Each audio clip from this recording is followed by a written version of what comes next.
प्रणाम सुनिश्चात आनंद यात्रा कड़वी बानी। मैं आपका मित्र, साथी और संगाती डॉक्टर सुनलराज महस्टालिक मेंटर। मेरा उद्देश्य केवल समग्र ब्रह्मांड के लिए है। मानव मात्र एक समान, हम सभी परमात्मा के संतान हैं। परमात्मा ही प्रेम और प्रेम ही परमात्मा। ये जितना भी एपिसोड बनेंगे उसमें धर्म, दर्शन और अध्यात्म की सचोट माहिती,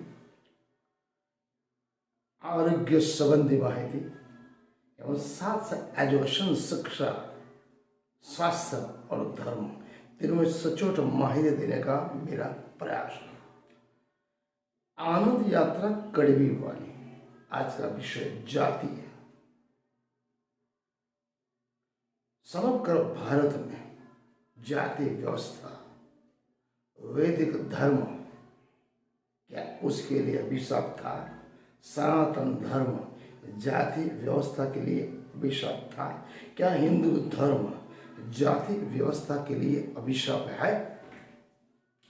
बहुत गहन गूढ़ चिंतन संबंधी विषय है, सोचने वाला है। जैसे 5000 साल में अगर देखा जाए, हम सब अपने आप को ब्रह्मांड के उस परम पिता के सर्वश्रेष्ठ अंश मानते हैं। कल का हमारा एपिसोड था कि हम ब्रह्मांड की परमात्मा की सर्वश्रेष्ठ अंश होने के लायक है। क्या हमारे में ऐसा कुछ गुण है?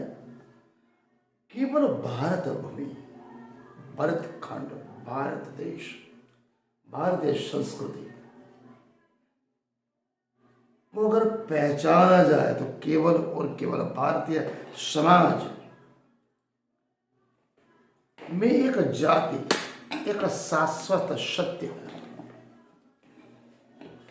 जिसे हम जितना दबाने का प्रयत्न करते हैं वो उतने ही मजबूती से ऊपर उठ जाती है। जाति तोड़ने का प्रयास होता तो क्या बन जाती है? चट्टान। समाजवादी नेता बिहार के जयप्रकाश नारायण ने जाति तोड़ो अभियान चलाया, जनेऊ तोड़वाया, नाम के आगे जाति का उद्घोष भी उन्होंने बंद करवाया। उसी तरह पुराने चौधरी चरण सिंह ने विद्यालयों में लिखने जाने वाला जाति के कॉलम को भी उन्होंने नास्तनाबूद कर दिया। हमारे भारत की आयरन लेडी इंदिरा गांधी और उनके प्रथम प्राइम मिनिस्टर जवाहरलाल नेहरू जब माननीय फिरोज जो पारसी थे एवं इंदिरा गांधी जो दोनों की शादी हुई, तब महात्मा गांधी जी एवं खान अब्दुल गफ्फार खान, जवाहरलाल नेहरू, सरदार वल्लभ भाई पटेल उस समय उस शादी में हाजिर थे। तो स्वामी इंदिरा जी एवं फिरोज दोनों की सरनेम तो अलग थी। वो पारसी थे, इंदिरा जी नेहरू थी। तो महात्मा गांधी जी और फिरोज गांधी दोनों ने मिलकर इंदिरा गांधी एवं फिरोज गांधी का रूप देकर एक पारसी और नेहरू दोनों कुटुंब को मिला के एक जातिगत प्रथा को तोड़ने का प्रयास किया। लेकिन ऐसे अनगिनत प्रयास हुए और इसी जाति के चक्कर में रहे लोगों द्वारा इस्लाम, सिख, बौद्ध और जैन धर्म ग्रहण तो कर लिया, लेकिन फिर भी वो जाति की छाया से बाहर नहीं है। समाजवादी नेता डॉक्टर राम मनोहर लोहिया ने बड़े स्पष्ट शब्दों में कहा है, जाति प्रथा के कारण लोग, भारत के लोग पशुवत हो गए हैं।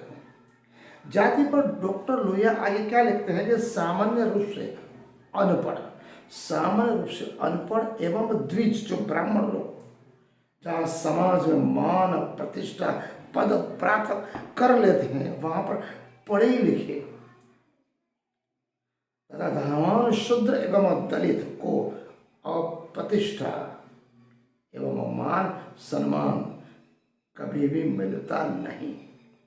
जाति व्यवस्था इतनी जड़ हो गई है जिसे मिटाना असंभव सा हो गया है, क्योंकि स्थिति जो की त्यों है, मर्ज बढ़ता गया, रोग आपका जो रोग है वो वहीं का बाहर है, दवाई अपने कितने की ये कोई फायदा नहीं हुआ। जाति जो हमारे सामाजिक राजनीतिक धार्मिक आर्थिक एवं शैक्षणिक क्षेत्र में मजबूती से प्रविष्ट हो चुकी है, इसे कुछ लोगों स्वहित में जुटलाने का प्रयत्न, सोची समझी साजिश, निजी महत्वाकांक्षा यहाँ के दलित आदिवासी पिछड़ों को मानसिक और शारीरिक तौर पर हजारों साल से जो गुलामी में रख रहे उसी प्रथा को षड्यंत्र के तहत अभी भी चालू करने के मूड में। यहाँ पर समाज राजनीति धर्म और शिक्षा जमीन जायदाद मान अपमान आदि प्रत्येक क्षेत्र में जातीय बुनियाद पर खड़े। ऐसे में आबादी 1947 की आजादी के बाद भी जाति की गणना को, जातिगत जनगणना को न जोड़ना इस देश के विशाल पिछड़ी आबादी को उनकी वास्तविक संख्या एवं वास्तविक हिस्सेदारी से छिपाने का यह बहुत बड़ा षड्यंत्र आज पिछले 70 साल से चल रहा है। इसमें कोई दो मत नहीं कि भारत जातियों का ही देश है, जिसके कारण वो लंबे समय से गुलाम रहा। वैदिक संस्कृति गिरोह, सनातन गिरोह या हिंदू संस्कृति गिरोह के प्रादुर्भाव से ही भारत में जाति व्यवस्था रूपी कोड, जाति व्यवस्था रूपी कोड भारतीय सामाजिक ढांचे को इतना खोखला बना दिया जब इसलिए जब जिसने चाहा, चाहे वो मुगल हो, अंग्रेज हो, फ्रांसीसी हो या तुगलक हो, आसानी से भारतीय प्रजा को गुलाम बना दिया। क्योंकि आंतरिक जातीय गुलामी, आंतरिक जातीय गुलामी में जकड़े 90% दलित और पिछड़े और शूद्र वर्ग एक कहावत सी उस समय बन गई,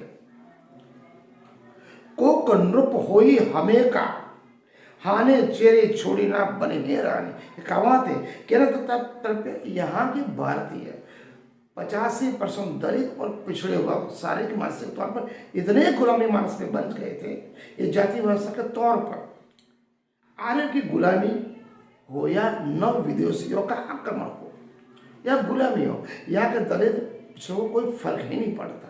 उन्हें आर्य राजाओं के रहते, आर्य राजाओं के रहते, गोरे गुलाम तुगलक फ्रांसीसी मुगल या अंग्रेज की दास्तां में यहाँ के इन्हों कोई फर्क ही नहीं पड़ा। इसीलिए क्योंकि राज कोई भी करता, या क्षत्रिय राजा करे, ब्राह्मण करे, पिछड़ा करे, अंग्रेज करे, कि मुसलमान करे, यहाँ का शूद्र आदिवासी पिछड़ो तो वो तो राज सत्ता से कोई मतलब ही नहीं था, तो उनको तो गुलाम में ही रहना पड़ता।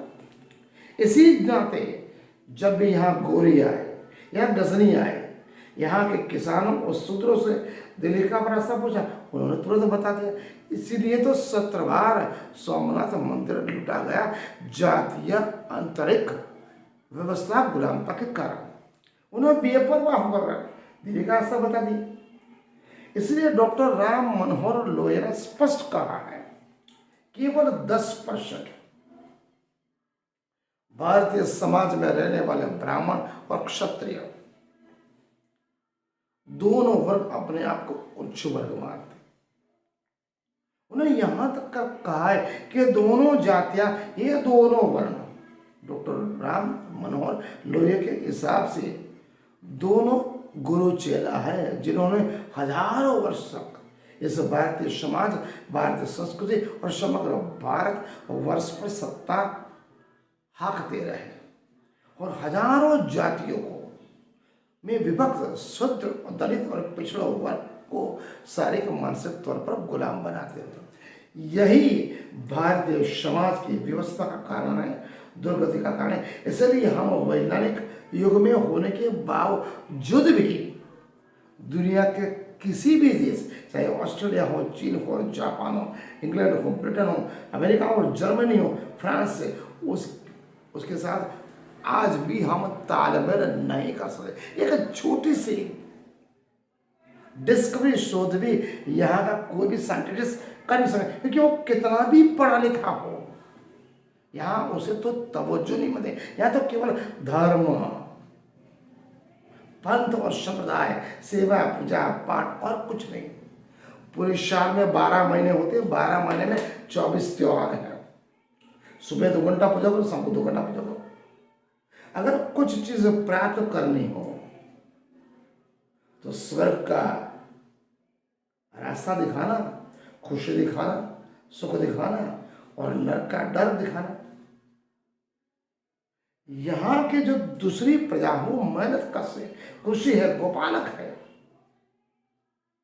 उसको केवल और केवल देवी देवताओं का डर दिखाता है, तंत्र मंत्र का डर दिखाते ये हो जाएगा। जबकि स्वर्ग है भी नहीं, नरक भी है। जब इंसान को पता है चंद्र है तो चंद्र ने ढूंढा, मंगल ग्रह ढूंढा, सभी ग्रह ढूंढे। अगर स्वर्ग होता तो आज का इंसान स्वर्ग को भी ढूंढ लेता, नरक होगा तो नरक को भी ढूंढ लेता।